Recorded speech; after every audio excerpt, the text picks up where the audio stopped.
ha anunciat el traspàs de la Banda Municipal de València a l'organisme autònom municipal Palau de la Música, el que comporta, de facto, la laboralització dels professors i professores de la banda que fins ara són funcionaris municipals. El traspàs posa en perill, a més, la mateixa supervivència de la banda, que podria quedar desdibuixada i absorbida dins d'altres agrupacions musicals. A més, el procés està fent-se d'una forma gens transparent, sense informar els representants de la plantilla i per interessos que considerem aliens a la qualitat del mateix servei públic. La Banda Municipal de València és una banda centenària, nascuda en 1903 i guardonada amb moltes distincions. És una de les associacions inclosa i protegida per la declaració com a bé d'interès cultural BIC de les associacions musicals valencianes.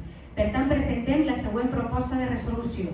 La Intersindical Valenciana mostra el seu suport a la Banda Municipal de València i als seus professors i professores i exigeix a l'Ajuntament de València que ature el trasllat previst i que potencie i doni suport a esta banda centenària, símbol de la ciutat de València i de la seva estima per la música.